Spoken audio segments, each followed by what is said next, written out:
unang pagkakalaman. Katulad natin, ating po siya palagpagan ng kasama, si Cates Estoto.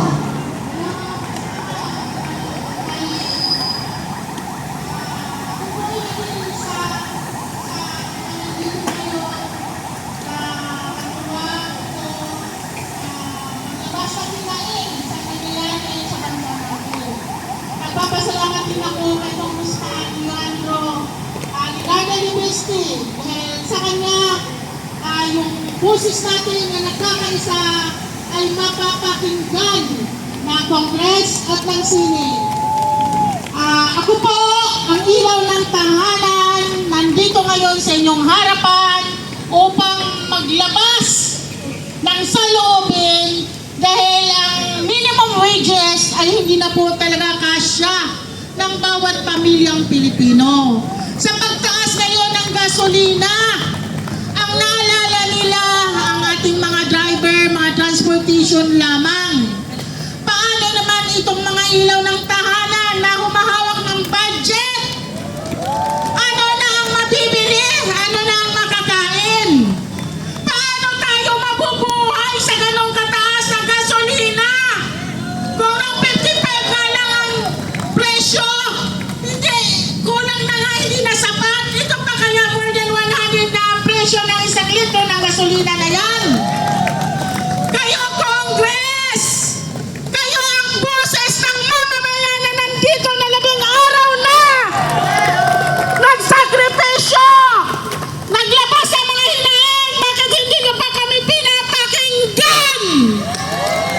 Anong klaseng lingkod mamamayan kayo kung nagbigay-bingihan lang kayo sa aming bawat hinaing?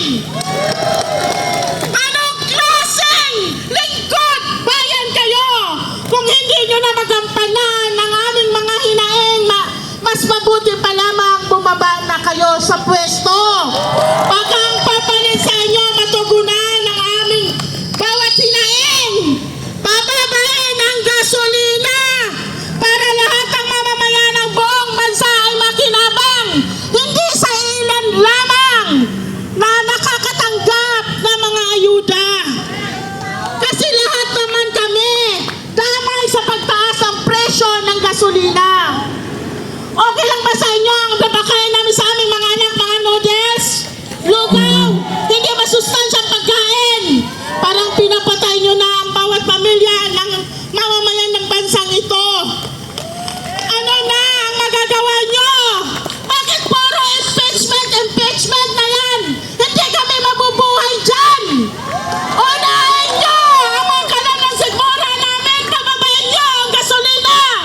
Nang sa gayon mabuhay kami ng maayos at hindi man sakripisyo dito araw-araw sa liwasang Bonifacio upang madinig ng iba nating kasama mga driver ng jeep, ng iba pang transportation na dumadaan at sa buong bansa ang bawat hinaing.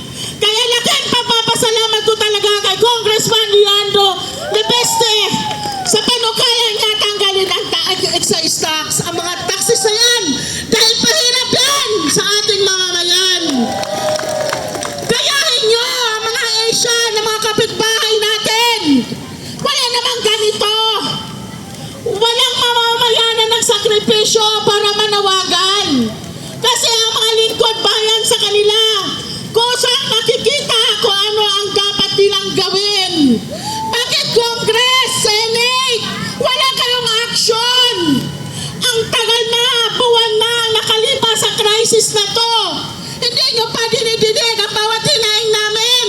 Antayin nyo pa ba na ilang pamilya ang mamatay, mahimatay, sa gutom?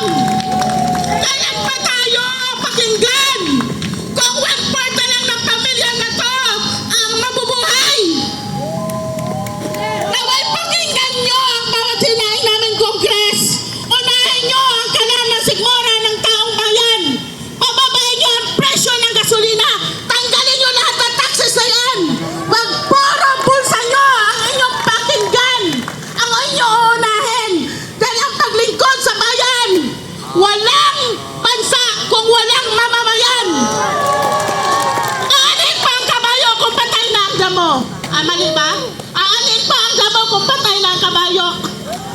Yun lang po, maraming salamat.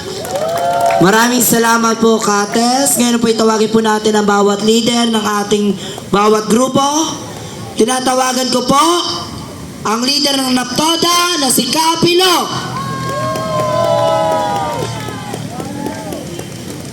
Hello. Magandang hapon po, mga kasama.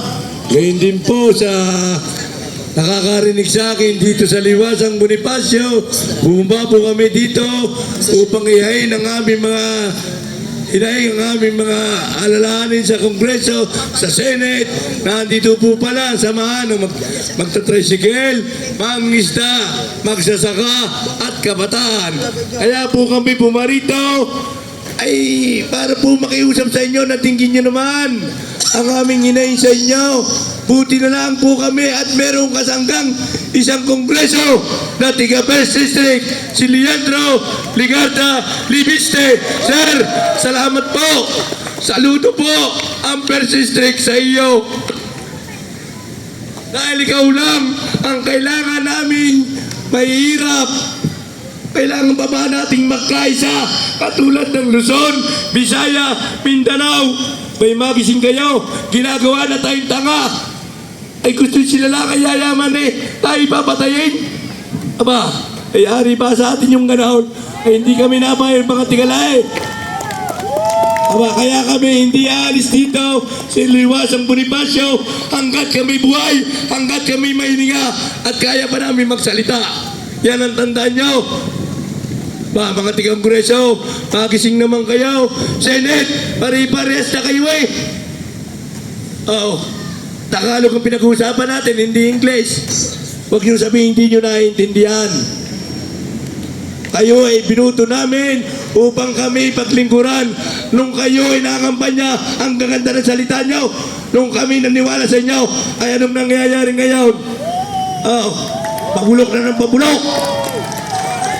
Kaya ang aming hinihiling sa aming congressman sa susunod na 2028, kung ari siya lumaban ng pagkapangulo, iaalan namin para yung matatakaw sa pamunuan ng mga gobyerno ay sipahin na sipahin. Wow.